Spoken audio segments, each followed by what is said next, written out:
6월 5일 미디어를 통해 매일 기도에 나오신 여러분을 주님의 이름으로 환영하고 축복합니다. 사람의 말과 행동을 보면 그 사람이 갖고 있는 생각과 마음을 알 수 있다고 합니다. 우리 안에 담겨진 것이 그대로 나타나기 때문이죠. 오늘 본문을 묵상하면서 내 안에 무엇이 담겨져 있는지, 나는 세상에 어떠한 메시지를 전하고 있는지를 돌아보는 하루가 되기를 소망합니다.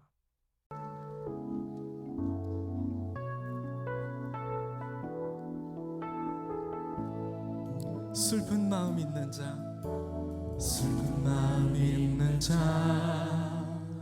몸과 영혼 병든 자, 누구든지 부르시오.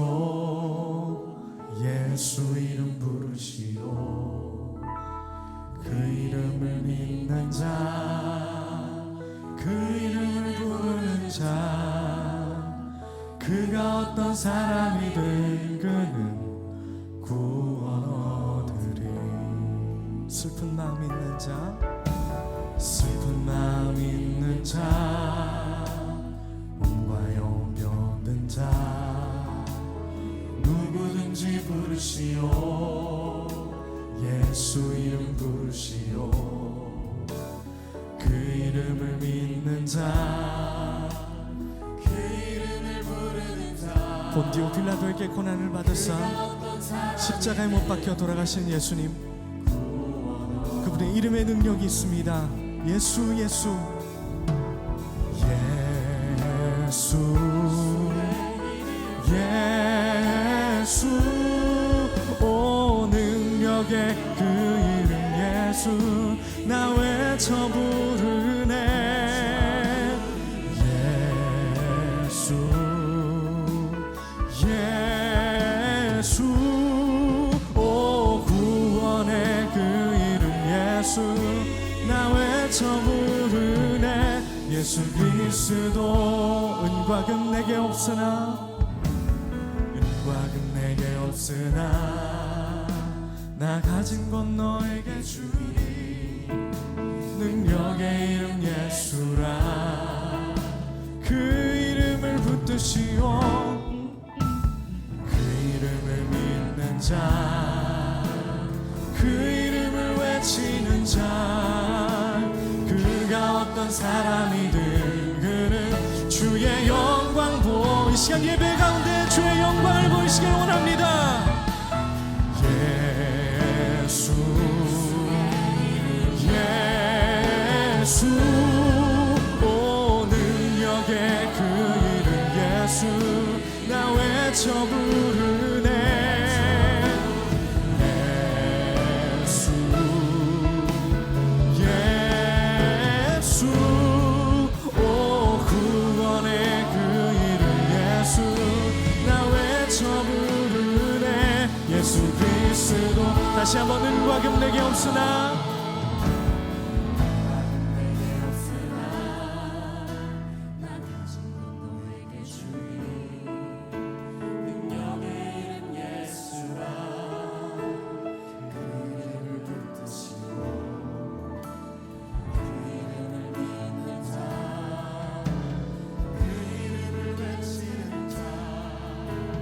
그가 어떤 사람이든 그는 주의 영광 보리라. 예수.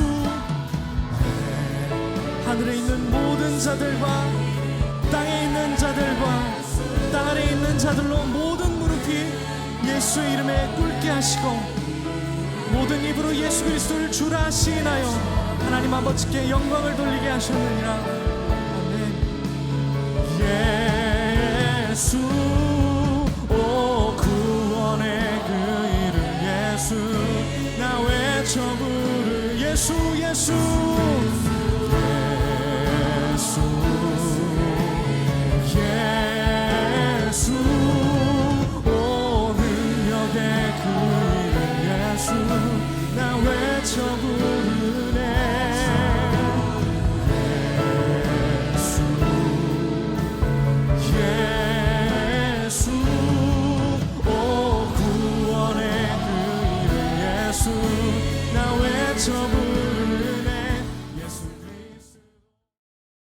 오늘 통독 본문은 사도행전 17장부터 18장입니다. 그 중에서 사도행전 17장 1절부터 18절의 말씀을 드라마 바이블을 통해서 듣겠습니다. 그들이 암비볼리와 아볼로니아로 다녀가 데살로니가에 이르니 거기 유대인의 회당이 있는지라. 바울이 자기의 관례대로 그들에게로 들어가서 새 안식일에 성경을 가지고 강론하며 뜻을 풀어 그리스도가 해를 받고 죽은 자 가운데서 다시 살아나야 할 것을 증언하고 이르되, 내가 너희에게 전하는 이 예수가 곧 그리스도라. 그 중에 어떤 사람 곧 경건한 헬라인의 큰 무리와 적지 않은 귀부인도 권함을 받고 바울과 실라를 따르나, 그러나 유대인들을 시기하여 저자의 어떤 불량한 사람들을 데리고 때를 지어 성을 소동하게 하여 야손의 집에 침입하여 그들을 백성에게 끌어내려고 찾았으나 발견하지 못하며 야손과 몇 형제들을 끌고 읍장들 앞에 가서 소리질러 이르되, 천하를 어지럽게 하던 이 사람들이 여기도 이르매 야손이 그들을 맞아들였도다. 이 사람들이 다 가이사의 명을 거역하여 말하되 다른 임금 곧 예수라 하는 이가 있다 하더이다. 무리와 읍장들이 이 말을 듣고 소동하여 야손과 그 나머지 사람들에게 보석금을 받고 놓아주니라. 밤에 형제들이 곧 바울과 실라를 베레아로 보내니 그들이 이르러 유대인의 회당에 들어가니라. 베레아에 있는 사람들은 데살로니가에 있는 사람들보다 더 너그러워서 간절한 마음으로 말씀을 받고 이것이 그러한가 하여 날마다 성경을 상고하므로 그 중에 믿는 사람이 많고 또 헬라의 귀부인과 남자가 적지 아니하나. 데살로니가에 있는 유대인들은 바울이 하나님의 말씀을 베레아에서도 전하는 줄을 알고 거기도 가서 무리를 움직여 소동하게 하거늘 형제들이 곧 바울을 내보내어 바다까지 가게 하되 실라와 디모데는 아직 거기에 머물더라. 바울을 인도하는 사람들이 그를 데리고 아덴까지 이르러 그에게서 실라와 디모데를 자기에게로 속히 오게 하라는 명령을 받고 떠나니라. 바울이 아덴에서 그들을 기다리다가 그 성에 우상이 가득한 것을 보고 마음에 격분하여 회당에서는 유대인과 경건한 사람들과 또 장터에서는 날마다 만나는 사람들과 변론하니 어떤 에피쿠로스와 스토아 철학자들도 바울과 쟁론할세. 이 말쟁이가 무슨 말을 하고자 하느냐? 이방신들을 전하는 사람인가 보다. 이는 바울이 예수와 부활을 전하기 때문이러라. 그를 붙들어 아레오바고로 가며 말하기를, 내가 말하는 이 새로운 가르침이 무엇인지 우리가 알 수 있겠느냐? 내가 어떤 이상한 것을 우리 귀에 들려주니 그 무슨 뜻인지 알고자 하노라. 하니 모든 아덴 사람과 거기서 나그네 된 외국인들이 가장 새로운 것을 말하고 듣는 것 이외에는 달리 시간을 쓰지 않음이더라. 바울이 아레오바고 가운데 서서 말하되, 아덴 사람들아, 너희를 보니 범사에 종교심이 많도다. 내가 두루 다니며 너희가 위하는 것들을 보다가 알지 못하는 신에게라고 새긴 단도 보았으니 그런즉 너희가 알지 못하고 위하는 그것을 내가 너희에게 알게 하리라.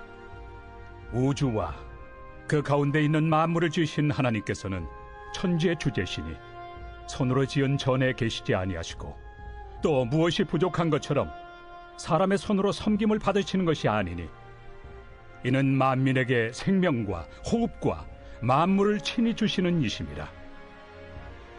인류의 모든 족속을 한 혈통으로 만드사 온 땅에 살게 하시고 그들의 연대를 정하시며 거주의 경계를 한정하셨으니 이는 사람으로 혹 하나님을 더듬어 찾아 발견하게 하려 하심이로되 그는 우리 각 사람에게서 멀리 계시지 아니하도다.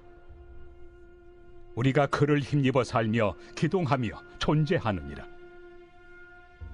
너희 시인 중 어떤 사람들의 말과 같이 우리가 그의 소생이라 하니 이와 같이 하나님의 소생이 되었은즉 하나님을 금이나 은이나 돌에다 사람의 기술과 고안으로 새긴 것들과 같이 여길 것이 아니니라.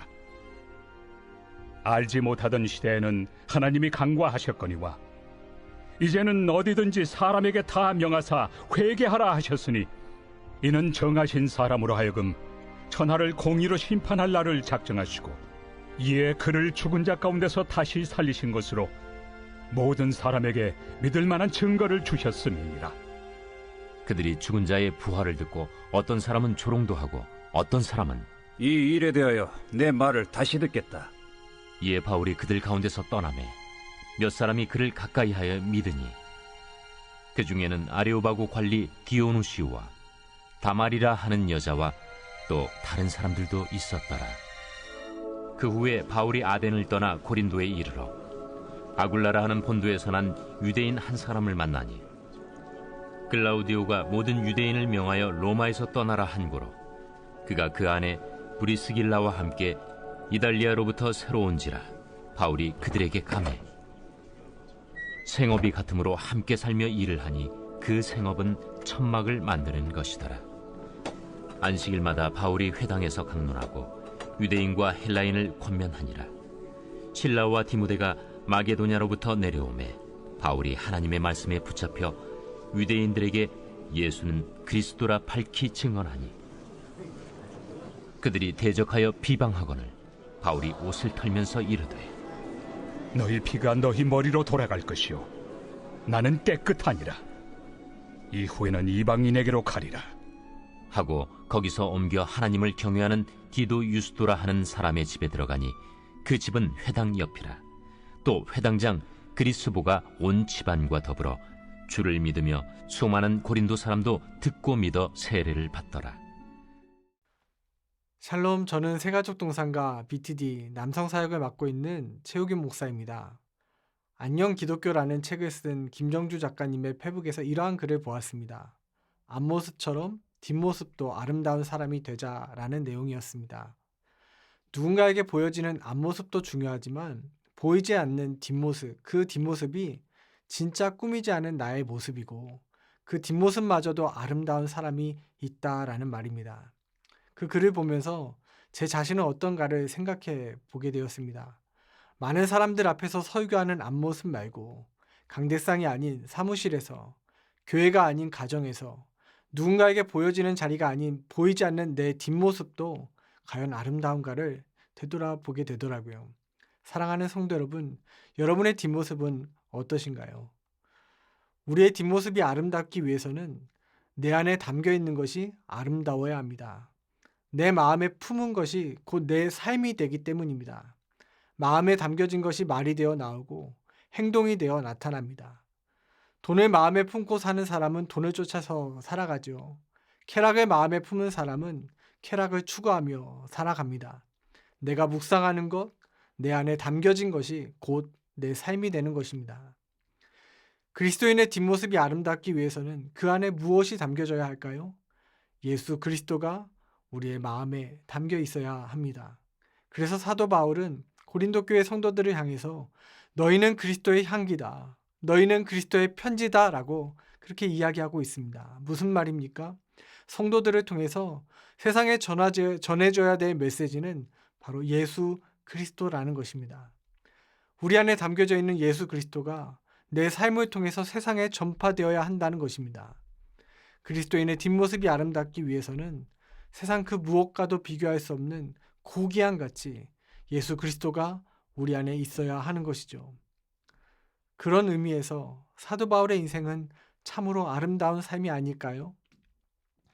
세상의 기준으로 보면 아름답다고 말할 수 있는 인생은 아니죠. 여러 번 죽을 고비를 겪고 매를 맞고 굶주림과 추위와 비난과 배고픔과 손가락질을 얼룩진 그의 인생은 사람들에게 닮고 싶은 모델이 아닐 것입니다. 그런데 사도행전에 기록된 그의 전도 여행과 그가 쓴 신약 성경의 13권의 서신들은 지금도 많은 사람들의 삶에 영향을 주고 감동을 주며 회개와 생명의 변화를 일으키고 있습니다. 아무리 위대한 업적을 남긴 사람이라고 할지라도 100년이 지나면 사람들에게서 잊혀지기 마련이고 아무리 위대한 글이라도 시대가 바뀌면 사라지기 마련인데 바울은 지금도 살아서 향기가 되고 편지가 되는 이유가 무엇일까요? 그 안에 그리스도 예수를 담고 있기 때문 아니겠습니까? 오늘 우리가 읽은 사도행전 17장부터 18장에는 데살로니가, 베레아, 아덴, 고린도에서 복음을 전하는 바울의 전도 여행이 기록되어 있습니다. 여러 다른 장소에서 다른 환경과 문화 속에서 복음을 전하지만 바울이 전한 메시지의 내용은 한결같았습니다. 바울은 어느 곳에서든지 어디를 가든지 누구를 만나든지 예수의 십자가와 부활을 증거한 것입니다. 17장 3절입니다. 뜻을 풀어 그리스도가 해를 받고 죽은 자 가운데서 다시 살아나야 할 것을 증언하고 이르되 내가 너희에게 전하는 이 예수가 곧 그리스도라 하니. 바울이 이토록 예수의 십자가와 부활을 전한 것은 이보다 가치 있고 이보다 중요하며 이보다 모든 인류에게 더 필요한 메시지는 없었기 때문입니다. 그리고 바울 안에 담겨진 것이 세상의 지식이나 철학이 아닌 생명이신 예수 그리스도였기 때문이죠. 사랑하는 성도 여러분, 여러분은 세상에 무엇을 전하고 있습니까? 내 안에 담겨진 것은 무엇입니까? 나의 말과 행동에서 보여지고 들려지는 메시지가 무엇인지를 오늘 한번 돌아보십시오. 나는 자녀에게, 직장의 동료들에게, 이 땅에서 함께 살아가고 있는 타자들에게 어떤 향기가 되고 어떤 편지가 되고 있는지를 점검해 보십시오. 혹시 내 안에 가득한 욕심은 아닙니까? 세상 가치관으로 가득하여 썩어 냄새나는 것들을 우리가 흘려보내고 있지는 않습니까? 사랑하는 성도 여러분, 하나님은 우리를 통해 들려지는 메시지가 무엇보다 예수 그리스도이기를 원하시는 줄로 믿습니다. 이 복음은 시대를 뛰어넘고 상황과 환경과 문화를 뛰어넘는 메시지입니다. 이 복음은 죽은 영혼을 살리고 이 복음은 우리 안에 잃어버렸던 하나님의 형상을 회복시키십니다. 그래서 오늘도 우리가 전해야 될 메시지는 오직 예수입니다. 그리스도인의 삶에서 드러나고 전파되어야 할 것은 다른 것이 아닙니다. 예수 믿고 잘 되었다는 성공 스토리가 아닙니다. 세상에서 잘 살고 잘 먹는 방법은 이미 블로그에, 이미 유튜브에 넘치도록 올려져 있지 않습니까? 우리가 전할 메시지, 그것은 하나입니다. 바로 예수가 그리스도다라는 것이죠. 이 세상에 필요한 것은 십자가에서 죽으시고 다시 사신 예수 그리스도인 줄로 믿습니다. 교회 1층 로비에 전시된 사진 중에 제 눈에 들어오는 사진이 한 장 있었습니다. 모든 것을 가졌어도 하나가 빠지면 아무것도 아니고 모든 것이 없어도 단 하나, 예수를 가지면 이 세상 모든 것을 가진 것이라는 그러한 메시지를 숫자 1과 0을 통해서 표현한 그러한 사진이었습니다. 여러분, 그렇습니다. 예수를 마음에 품은 사람, 그 사람의 삶은 모든 것을 가진 것과 같습니다. 그 뒷모습은 아름답습니다. 오늘도 예수 그리스도 한 분으로 만족하며 충만한 저와 여러분이 되기를 주님의 이름으로 축원합니다. 함께 기도하시겠습니다. 우리는 구원받은 자들에게나 망하는 자들에게나 하나님 앞에서 그리스도의 향기니 이 사람에게는 사망으로부터 사망에 이르는 냄새요 저 사람에게는 생명으로부터 생명에 이르는 냄새라. 누가 이 일을 감당하리요? 사랑의 주님, 그리스도를 마음에 품은 사람이 되게 하소서. 나의 삶을 통해 세상에 전하는 메시지가 오직 예수가 되기를 소망합니다. 예수님, 오늘도 내 삶의 주인 되어 주시고 내 말과 내 행동의 주어가 되어 주시옵소서. 우리의 생명이며 소망 되신 예수님의 이름으로 기도합니다. 아멘.